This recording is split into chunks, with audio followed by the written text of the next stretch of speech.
Hello and welcome to the Social Recruiting Show. I'm Katrina Collier. I'm, of course, author of The Robot Proof Recruiter, which I will plug every show if our guests can have logos behind their heads.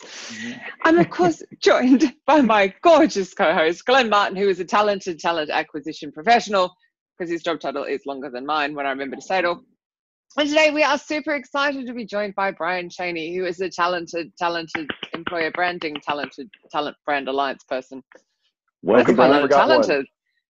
Huh? Yeah, there's talent. Sorry, there was one more in there. You just had to I added a "de." Oh, probably. I could be saying anything at this point. It's Friday. It always happens. So welcome to the show. Thank you very much. Happy to be here. Happy to chat. I know it. Actually, I've been on the show once before, but it's been several years. Yes. Gosh, wow. With Audra, of course, who is coming to London, which is super exciting. Right. But before we get into that, for people who actually don't know who you are, which would be rare, how did you end up doing what you're doing? How did you end up in the world of recruitment and then employer branding and then doing all of this? Wow. So I'll try to give you the really short version. Big question. Okay, we're timing him starting now. There we go. All right, I've got 28 seconds. So so I came to recruiting from the marketing world. I actually applied to a web and graphic design job many moons ago. Yep. And I didn't realize that it was actually working at the recruiting agency where I'd applied. And so they said, yeah, we want you to come in. We want to interview you. And they said, we want you to work here. And I'm like, wait, you mean for a client? They said, no, we want you to work here. And I said, great. Okay, what am I doing? And immediately on day one, I was sourcing, creating recruitment marketing campaigns and launching them for some of the biggest brands in the world whom that agency was launching as a part of their previous relationship. So I started doing this, jumped into sourcing, jumped into tools, understood more about the marketing side. So I kind of take on marketing mind and I solve problems with them that way, but it's around communication. So that is the super short version of how I got into the recruiting world all the way back in 2004. Wow. We met at SourceCon, didn't we? 2016? I can't remember. The one in Dallas, anyway. I don't know when it was. It's a few years back, 3 or 4 years back. I have now lost track of them all. But I remember that's where we met because it was yourself and Bradley Richardson in the audience of 2 people I remember that sort of stood out in the audience. So, which was really cool. And you smashed it, by the way.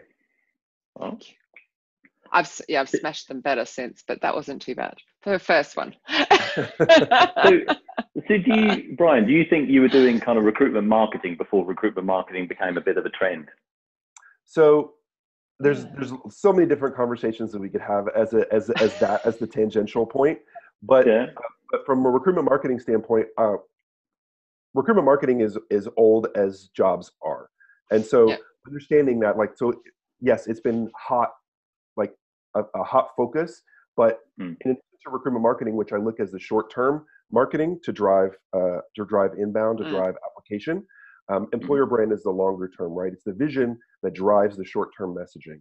And so you have to have both of those. You have to have the long-term and the short-term. And by the way, my first title when I got into recruiting was talent brand manager. And I had no idea what a talent brand manager was.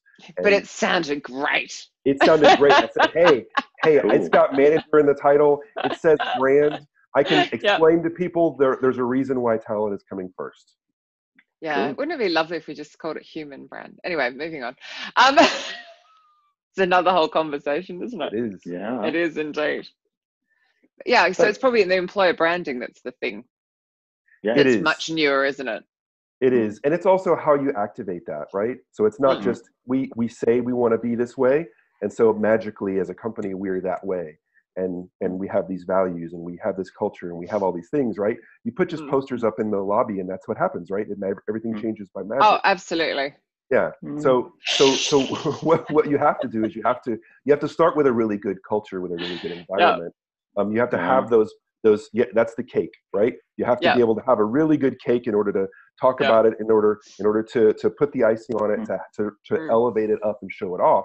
And so that's the part that you have to be really, really lucky for. You can't jump in and start putting icing on top of a concrete block.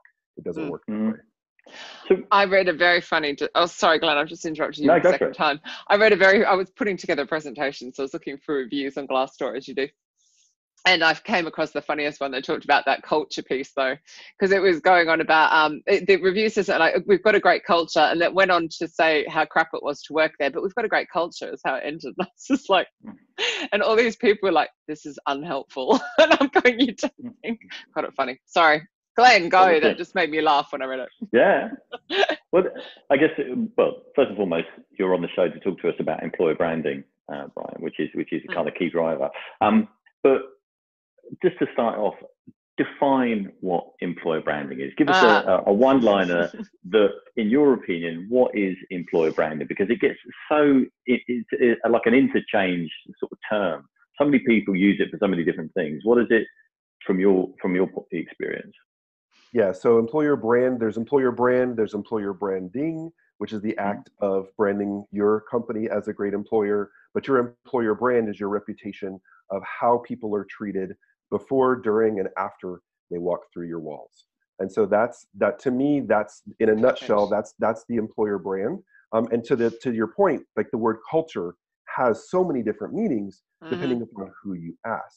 And there's not one overarching culture. There might be the culture mission, right? We want our culture to be that way. But then there's all these little micro cultures that either supported or not supported within an organization. So much to that same point, we could have a great culture, but my experience was crap. Working for this company, there's a great culture because I see people having fun over there, but that's not my world. Yeah, I love that. So this is much more about the people experience. Absolutely. I still take it back to it was the internet that caused all of this, because when I started out 27 years ago, none of it mattered. Like literally, it didn't matter because you couldn't see how many jobs there were. You couldn't see what other opportunities there were. You just had to work at that company because it was so fear-led. And I like that reputation through the whole thing. So we might as well get to the point. Where's this little shindig thing you're running at? Oops, I just picked my hair. Talk to us about the London event you got coming up. Tell us about your event that you're running.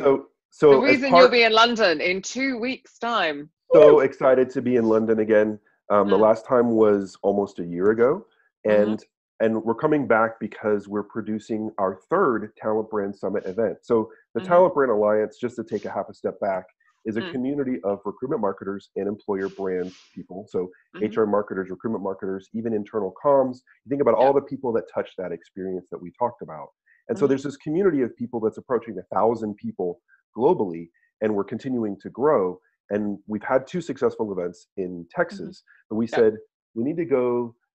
We've had enough success on that island. Let's go to a different island.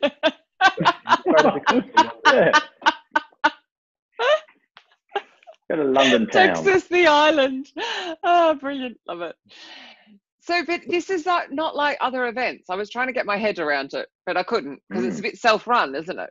It's like, It is. So yeah, explain it so I can get my head around it, then I can explain it to people. So when you think about an event, a typical recruiting event, you show up, you might spend £100, you might spend less, you might spend a couple £100 to get in the door. A lot of the talks are going to be subsidized by the sponsors. They're going to that's what they're going to be there to explain, the brand new innovation that everybody needs to know about that happens to coincide with the products that they sell. So that's normal. Well, so you're going in a lot of times. Some events, not all of them, but some events, not So a lot of the ones that I've been to, and maybe I've been to the wrong events. But I've been to the wrong events, and obviously we went to SourceCon. so we're not talking about SourceCon, but a lot of the ones are come in the door, and you're the most valuable you're going to get is the actual relationships, the people that you meet, and how are you going to actually find 1 or 2 little nuggets that you can take away and use that as inspiration. So for us, as we were thinking about how this community lives beyond the walls of the actual group, we're like, okay, how do we turn the volume up on the things that we love about events? So the people, that experience, the connections, and then the learning, right? How do we turn the volume up on the learning and the connections and turn the volume down on the things that we don't like walking into a room, sitting down and looking up and having someone talk at you for 30 or 45 minutes to tell you how brilliant they've been, right? Which may or may not be impactful for your world. You might not be able to use it. And so for us, we're like, well, the value is really in the discussion. Yeah. People sharing it, because if you walk in there, there might be 15 people who are speaking at an event and they're presenting to you. So that's 15 people. But if you have a 100-person event and everybody's talking to everybody, then you've just multiplied all the knowledge in the room by sharing across each other. And so that's what we've decided to do is build this event where you've got roundtables, you're all discussing these topics amongst each other. You do have facilitators. So people who might be used to being presenters at other events are facilitators, or more like air traffic controllers, right?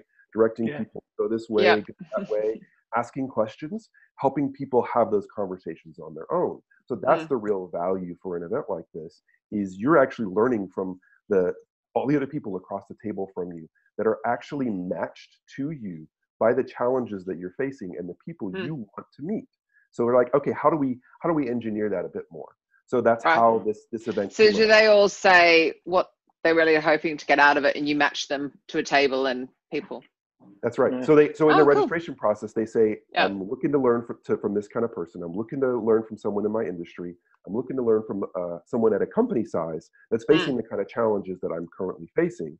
And then these are the topics that I'm interested in. So we match them across all of those things.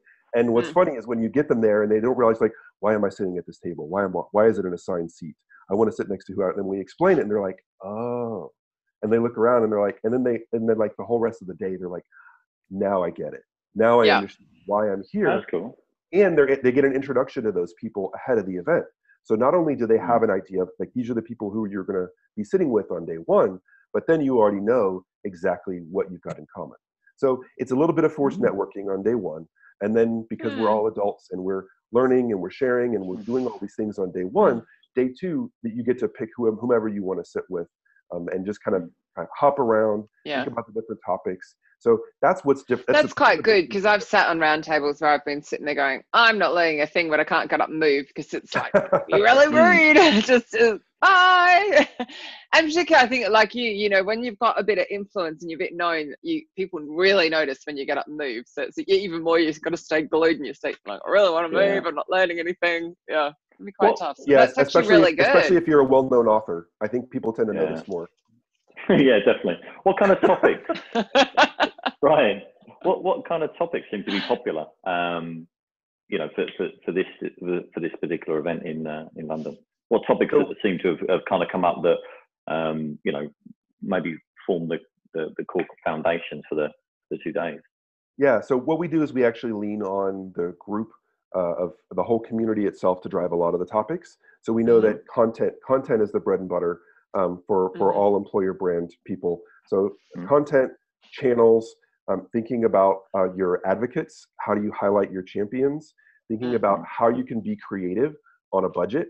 A lot of people are 1 or 2 person teams. They don't have massive budgets. They don't have massive teams of people to help them do all these things. So how can you do that? All of those elements are fairly universal across employer brand, HR, and recruitment marketers. And so if you can tie into that, then everybody takes away something. Now, we've continually evolved our topics from event to event, but there's certain common threads, like content is probably going to be one of the topics for every single event. But they do change. And then another one that is content's changing in itself, so it's always going to be a constant topic, isn't it? It is. Well, not just content, right? But what is content? What's good content? And then what are the methods at which you can use to tell those stories that will constantly change? Yeah, that's interesting. So, I mean, the event sounds like it's probably for people that perhaps are kind of already on that kind of brand journey. You know, have you got any tips for maybe kind of startup companies that are probably aware that they need to do something around brand? Where do they start? You know, what kind of tips would you give them? 1, 2, 3 things would you say, this would be my advice to start thinking about this and getting some traction behind it? Yeah, there's lots of different things that you can do. And in fact, there's a handful of people who are from more of the startup company world. And those people aren't necessarily in a quote unquote employer brand or HR marketing role, but they're a TA owner. So they're the ones in charge. It's on their long bulleted responsibilities list, but they don't know what they're doing. It's like, I know it's there and I know I'm responsible for it. don't know what I should be doing or how I should be doing it.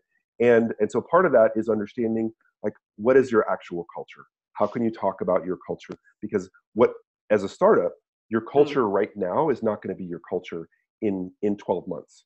And so that's going to continually change. So understanding what works to get a sense of your culture right now. And I'll tell you, as someone who's been in a 300-person company and tried to figure out the culture, you have to work at it. And I literally got everyone in a room. When I say everyone, I mean 15 people across functions, across tenure, 15 people in a room, fed them pizza and beer, and asked specific questions about what brought them to the company, what kept them to the company, what are the perks that they like, how do they tell their family about the company, what words do they use? And my favorite question is, if working here had a soundtrack, what music would be on that soundtrack? And good that question. tells you so much. That tells you so much. Not only does it tell you a lot about how they feel and the mindset that they're in, but then it gives you content, because then you can curate a playlist that says, our engineers say this feels like experience of working. I love that that question, what keeps you at a company? I always find that a really fascinating question, because you never get the expected response as well. It could be, well, everybody's got a different scenario, right? Everybody's got a different challenge. Their previous roles are all different.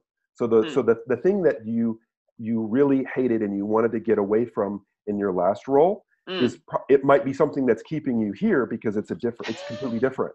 Whereas that might be something that other people don't even care about, but you care about it because you've just been through a horrible situation.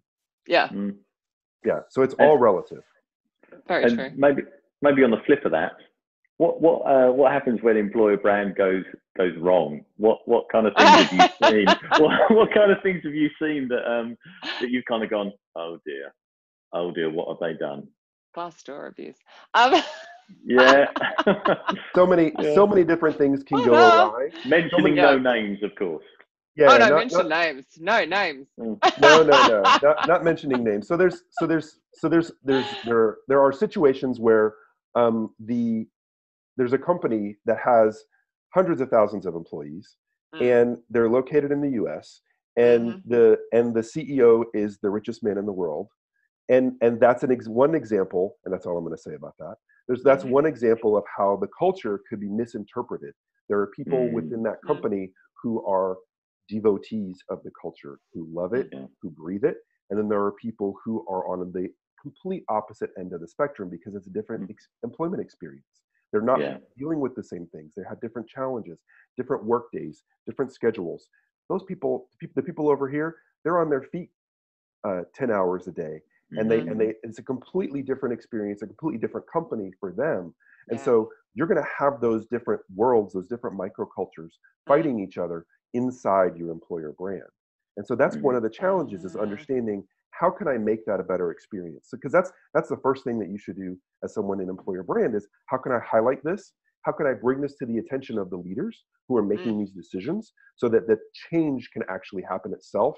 Because we can talk about how this is a great situation, but at the end of the day, we might be telling ourselves that we're eating cake, but it's still raw seaweed that we're putting in our mouth. And so that doesn't change. So it's understanding that you have to actually start putting the cake together to get that to change. Yeah, that's cool. And that kind of segues into try not to, for want of a better word, try not to manipulate or force the employer brand, right? Because I think we've all read about, certain Twitter accounts being set up to be advocates of the brand and counter. Yeah, funny enough, it's in there? Is it listed in there? It is. That was so funny. I think Audra brought that to my attention. Actually, she gets loads of hat tips in here. Oh my god, yeah, the little Amazon advocates. Yeah, dreadful. Yeah, because people see through it, right? It's kind of like people are quite conscious of what they feel is resonates and is with them and what's fake. So to try and sort of, I don't know, create something that's not real, people see through it quite quickly, and then it actually has a real detrimental effect. It's funny how companies won't see that as being really bad, but they will happily ignore the Glassdoor reviews or the Indeed reviews, or wherever people choose to write. Obviously, there are plenty of places. And it's kind of fascinating, isn't it? They can come up with this idea to do that, You're kind of going, you've got all of this fodder to improve your management over here. Mm-hmm. Yeah, interesting. And what can kind of recruiters, day-to-day sources do to kind of feed, because they may not be at the table talking about the employer brand strategy. How does that translate down? What could they be doing on a day-to-day basis to just kind of really reinforce on an individual level the employer brand? What sort of things have you seen that really works? What advice would you give? So not to put too cheesy of a spin on it, a lot of it is around storytelling. So when you think about what aspects of story are you telling about that experience, and are you empowering your recruiters to tell that story? Are you giving them packaged stories that are relevant to the people that they're trying to recruit? So not the general purpose, oh, here's our 3-minute culture video, and that applies to everybody, and everybody's going to sit there, number one, for 3 minutes and watch the thing. But beyond that, it has all the elements in it that your software engineer is going to be compelled by. No, it doesn't. And so, okay, how can I pull out those stories, those individual stories, those individual bits, and use them as a conversation starter? So one of the biggest things you can do is take your content, make it snackable. I'm sure y'all have heard that before, but make it an easily consumable fit. Yeah. Where recruiters can action it, send it out to the people that they're reaching. I think the other bit is the candidate experience, because that's huge around your employer brand. And it's over 80% of people. I think the percentage was 83% of people are actually choosing not to give business to a company where they've had a horrible candidate experience. Yeah. Now, sometimes they're not going to have any choice, right? Sometimes it's the only provider, and you have to go through them. But what's happening is you're setting up this relationship where not only are they bitter about having a bad candidate experience, not having an update around, not getting communicated around, waiting for 6 weeks or 2 months or however long it is, but then they're associating that with your brand. So your employer brand is impacting your consumer brand and hitting that revenue. And they're thinking, maybe they still give you the money, but they're thinking about it, and they're begrudgingly giving you that money. It's funny because it works so easily the other way. So I hate NatWest Bank. My business bank, my bank manager has just ignored me from day one, thinks she's ridiculous. So I would never work for that bank, like outright, just off the basis of one human at that bank, which is ridiculous, but that's how I feel. I'm like, I don't work there. Goodness, I couldn't get the most basic thing like a debit card, sends me a checkbook, and you're just going, oh my God, what are they like? And so you think of it, we can think of it quite easily that way. I don't know why we can't think of it so easily the other way, as in leaders. What? Well, you're giving me a funny look, like I'm a bit. That's your no. That's perfect. That's exactly right, because that's your experience. So if that person was your manager, you would be the one writing the review saying that this company is horrible because I had this manager. And so that's your experience. That is your world around that, your association with that brand. Huge company with hundreds of thousands of staff. That's what I think of it. You're just going. Do you think that individual recruiters think about it in that context? Do they think about how much impact they have on the individuals, like the candidates they're speaking to? Because, to Katrina's example, right, one person has that major difference. Now that ripple effect is, she's talking about it on this show, people are listening to that. The ripple effect is massive. So I think individual contributors need to be mindful of, they're not hiding behind the brand. They are very much out in front of the brand. You know what I mean? Yeah, and I feel like the smart recruiters are the ones that think about that holistically, the ones who are more than just heads down looking at their current rec load. So I feel like the ones who are in the wild, you see animals that get to a water source, and you've got the ones that are heads down and they're drinking the water and they're trying to get nourishment, doing this, and then you see the ones that are getting the water, looking up, looking around, drinking the water like this, doing this. Those are the smart recruiters. Those are the ones saying, hey, yes, I realize that I'm focused on what I need right now, but I'm also looking at what's coming up, what's around me. Yeah, am I going to die any second? Yeah. that too. Not to put too much of a dramatic spin on it. So you can tell I've been in Africa a few times, can't you? I can just visualize that. Beautiful storytelling there, Brian. You must be in marketing. But it's so true. And I mean, I still think it goes back to that you know, again, and we're that bit older, so we've been through recruitment before the tech took over. I think now we're in this situation: too much tech, the wrong tech, too many requirements, too much pressure. Like it's just this. We still haven't got the balance right with the, you know, we've created these in-house teams, but they're just overloaded with requirements. So I think it's like a bit of an uphill battle until companies really do go, actually, you know what, our employer brand really is being impacted because you actually need some help, or we've got the wrong tech, or having a mild rant as usual. No, I think what happens there is you've got these companies who are inundated with applicants, right? Applicants, candidates. That's a whole nother conversation that we could have. But if they're inundated with people who are interested in their jobs, and so what they're trying to do is they're trying to minimize that noise. And so so the hiring manager is doing the same thing. And so they're like those bullet points, the requirements list, they get longer and longer and longer. And because what happens is they're like, I only want to talk to 3 people or 5 people, or I can't talk to 500 people. So I've got to throw more things at this filter so that I can talk to less people and manage my time, because everybody's battling for that time, right? Ask any recruiter who's tried to get time with a hiring manager, and they understand the battle. And I think that's it. It's understanding, what do we really need in the role? What do we have to have in the role to be successful? And I think that's a big gap, a big area of improvement that we've all got to cross. Yeah, because sorry, book plug again, but when I wrote chapter 5, which is that chapter, I had to crowdsource that information because the last time I was recruiting, I'd not had to get very much. So it was eye-opening. So to get people like Steve Levy and Tanji Pettis, and, you know, to give me exactly that. And to me, it's the most crucial bit of the whole book. And I do think our reputations as recruiters or employer brand as a company are all impacted by the job you do at the intake. Yeah, I agree. And I actually even encourage it, and I'm sure you've heard this before, not even to call it an intake, not even to call it, because essentially you're taking an order, right? It's a I know. So I always pitch. So the best phrase I've ever heard is calling it a hiring strategy session. Yeah, I called it an intake strategy session. Is that okay? That's fine. We find a compromise.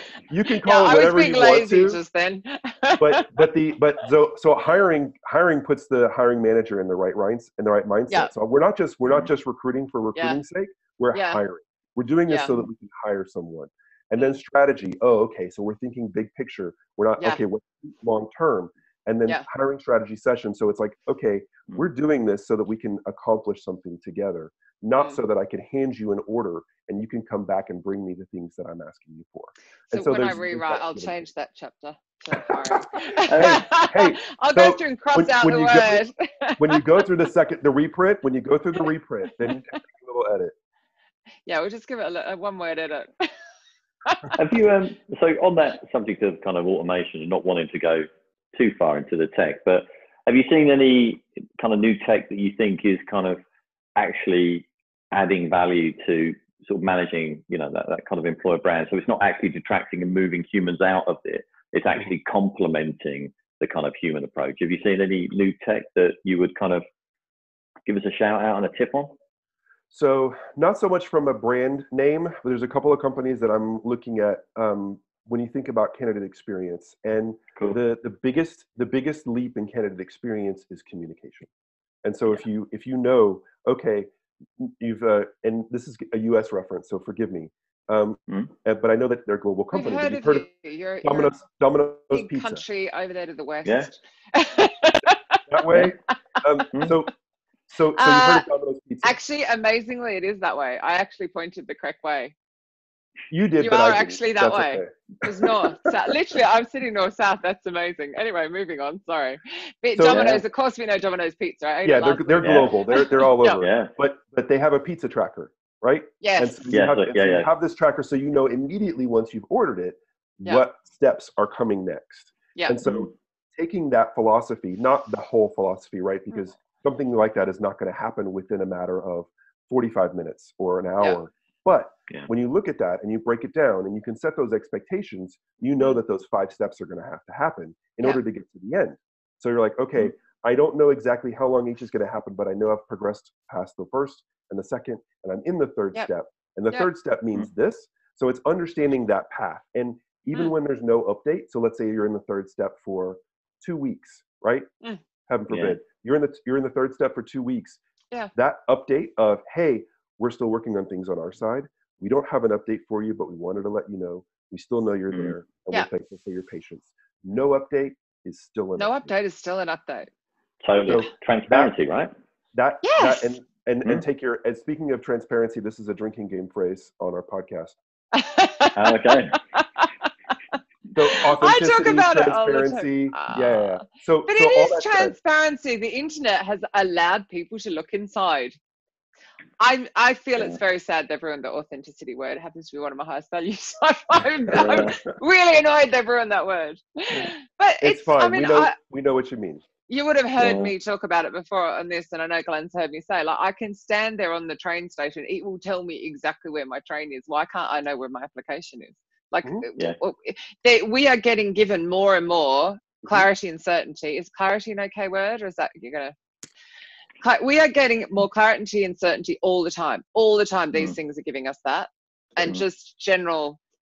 You know, like you put your sat nav on, so you know what, your GPS, I think you guys call it, so you know when you're going to arrive somewhere. That's the only reason you turn it on. You know where you're going, but I think it's not complicated. So one of the challenges, though. Go ahead, Glenn. No, I was going to say, Brian, do you think, certainly when we're using sort of words like transparency and authenticity and such, easy for me to say, right? Do you think, you know, companies talk about it, but it doesn't actually translate into action when, you know, applicants apply for jobs or go through the process? I think that's one of the things. That's why these words kind of get tainted slightly, because, you know, companies talk about transparency, and then actually when you apply, it's like 3 weeks. Black hole. Nothing. Yeah. It's more like frosted glass than a clear pane, right? Yeah. So it's like you can kind of see what's going on, but you don't know exactly. And then, by the way, did we mention that there are several layers of that frosted glass? So what might be transparent to us is still blurry to you. And so it all depends on where you sit within the organization or outside of the organization. So I think transparency is also a relative term, like culture, like a whole lot of different things. Oh, I feel way better because I'm always talking about it as in the internet lets you see in, but you're talking about it in that respect. I feel better now. I'm not going to drop it. I like using that word.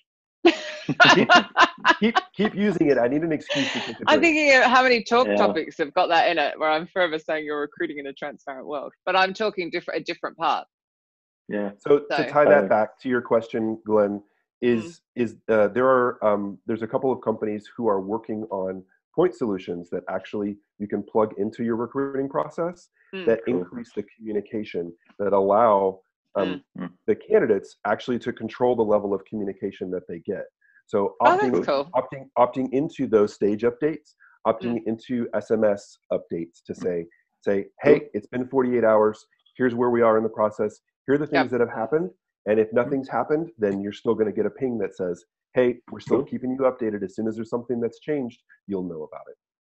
Who are they? Go on, tell us. I'd be cool to know who they are. I'm still in the research phase, and I'm also So I'm still. Have you come across Convey IQ? I have. I quite like that. Go ping and ping a GIF going, woo, we got your CV, yay! Show some excitement. God, be a bit human. Yeah. Well, anything like that. Right? It uses SMS in a way that conveys emotion. Yeah. Right? Yeah. Which is the problem with written communication, is we lose that. You don't know. You know, like I've had emails in, I've gone, wow, is someone being really aggressive or aren't they? Like, you can't tell. But when they've got the smileys and the GIFs and the memes, you know. And that helps. And that helps. So some people, depending upon the kind of organization, some people frown upon that, no pun intended. And it's not as conservative or as professional as they would like. And then you got the people who just rely on it. They need that context. And then you've got the people who do video updates, among other things. So that's actually something that we've tried. We actually just did, for a person that just started on my team, we did a video update across all the team members. And so we just went in, recorded it, stitched it all together, had a welcome for onboarding video. So all those little elements, how can you take that human experience that you're not going to have because you're located all across the place and pull it into one. So that's one of the things. And I think I've just given you a hint as to some of the other functionality on that. Just a touch. So, I mean, employer brand. What is Brian Cheney's advice to companies that they should be thinking about or doing to get that right? So they should be listening. Authenticity and transparency. Absolutely. Ding, ding. So they should be listening. Oh, They should be Brian. listening. They should be responding, right? Yeah. So even if when you're not responding, that's still a response to the people. Yeah. So if you've got Gotcha. hundreds of reviews that maybe 80% of them are positive, maybe 20% of them are negative, but the fact that you're not responding to any of them is making a statement. And so so listen, respond, even if you don't know how to respond perfectly, respond that we've heard you, we're listening, and we're taking all this information and collating it and sharing it back with leadership. Thank you. And that's you like can one of the add, biggest things that you can do. If you want to talk more, here's my email, because they're going to get an email from you, so you can add that. So what if you put your email address out there? Woolly whoops. It's not like you can't find it anyway, as we would all know. But yeah, totally. And let people reach you. Yeah, exactly. And not be afraid of it, because I think that's part of it. People are afraid of being put on the spot. Why? Because 99% of the people that you're going to come in contact with as a candidate are not going to get the job. They're the boyfriend or girlfriend or what have you that you've broken up with, and so you don't want to have that, or you want to break up with, and you don't want to have that conversation. It's awkward, so you don't know how to handle it. You put layers. You put layers between yourself and them. But even that thing of when you apply, having your name and your phone number and email, etc., on the bottom of that. Who's going to call? Most candidates do not call. They do not follow up. So 1 in 100 might. Big deal. Wouldn't it be lovely to talk to the person who really wants to work for you, that actually follows up their application? Oh, anyway, we could talk about that for hours. Just ask. I know, I'm dreadful. Believe it or not, I actually fall on the introvert side. Yeah, thought that would silence you both. No, it's not silencing me at all.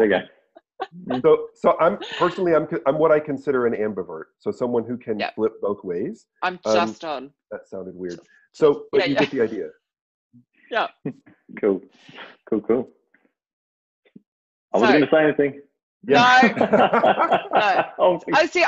Brian, I used to say I'm an ambivert, but I definitely generate my own energy. So therefore, I get quite knackered. So therefore, I definitely fall on the introvert side. But it just shocks people because they just think I'm very loud. Which helps. So, in terms of the Talent Brand Alliance event in London town, if there are any tickets left, are there any tickets left? When are you over here, and kind of, when can they meet you in person? Absolutely. So I'd love to, if you're in employer branding, recruitment marketing, HR marketing, internal comms, however you call it, if you tell the story of what it's like to work at your company internally and externally, then we want you at the Talent Brand Summit. And that's the 15th through the 17th of October. It's just a kickoff on the evening of the 15th. So the 2 big days are the 16th and the 17th of October. We're at the Andaz Hotel on Liverpool Street in London. Yep, it's literally on Liverpool Street. Literally right on Liverpool Street. I think it's just a street or two over from the Liverpool Street station. It is, I thought it was on it, but you came out the back entrance is right there. It's right near there. And so beautiful hotel. We've got 2 full days planned of really rich discussion. And not only that, we've got people taking notes, so you don't have to worry about taking notes in the session. Cool. We want to keep people engaged. Coming up, there are a few tickets left. So we'd love, if you're interested, go to talentbrand.org/summit. That is the easiest way for people to request a ticket, because everybody has to request, because they have to be in the right role. They have to have the right experience to be in the room. What does that mean? That means everybody in the room adds value. So I assume they get to write a bit of an explanation if they've got some silly job title that doesn't show, or they haven't filled out their LinkedIn, which is most recruiters on the planet. But, and you've got Audra Knight there, right? We do. We've got Audra Knight. Yeah.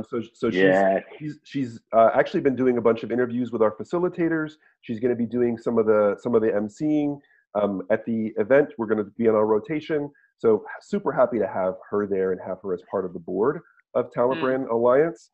And we're just going to continue to grow this thing, continue to build this community. And it's basically Wednesday evening, Thursday, Friday, right? It's actually no. Tuesday evening, Wednesday, Thursday. All right. Yeah. Okay. Cool. And not only that, but then we've also, in the evenings, we have social darts on one evening. And then on the second evening, we are sliding down the world's tallest tube slide. which is in Olympic Park there in London. Yeah, you're going over to East London. The world's longest tube site is in London. The world's longest. That's really unexpected. That would be the sort of thing either would be in America or Australia, but actually we have it here in London. There you go. And I need to add that to my tick list. Can't be missed. Things to do. You should. And it's going to be beautiful. We're going to have a scenic view of London. So we try to create. Wow, very cool. We're trying to have something that people don't get in another conference or event. Very cool. Amazing. Well, I have to apologize because I'm clearing out to Budapest while you're here. Sorry. I see how it is. You waited to make those plans, didn't you? No, not at all. Just popular. Now a certain thing has come out. Anyway, moving on. Subtle plug. We're out of time. This happens every time. It's just way too fast. Really good conversation, by the way. Thank you. Awesome. Thank you for being part of that conversation. If we want to get in touch with you other than the summit, is it easiest LinkedIn or what's the best for you? Find me on the social medias, Brian Chaney, Bryan Chaney, Chaney. So I'm all over the place. You can find me first name, last name. We just Google you. Just find me there. Just the embarrassing pictures are not mine, I promise, when you do a Google image search with my name. But other than, but I will connect, follow me. Love to connect with anyone who's even just interested in asking a question about the event. I'm happy to do that as well. For sure. And you have a Facebook group as well, don't you? Yes, so that's actually, right now, that's where the community is located. So we have a private Facebook group for the community. So that's where we're approaching 1,000 members. Everybody's vetted through there. Brilliant. And if you're interested to join, hit me up as well. And there's, you can go to talentbrand.org/join and share some information. Do it that way. Brilliant. Excellent. Very easy. Well, thank you very much, Mr. Chaney. Thank you, Brian. To see your lovely face. I do not see you often enough, that is for sure. Hopefully I'll get to see you while you're here in London, maybe just before I go to Budapest. Otherwise, we shall see you all next week, next Friday, same time, 10 a.m. Eastern, and 3 p.m. I'm not allowed to say London time, British summertime. Still, apparently it's British summertime. I'm not sure about that. Anyway, we shall see you next week. Bye. Bye. Thank you.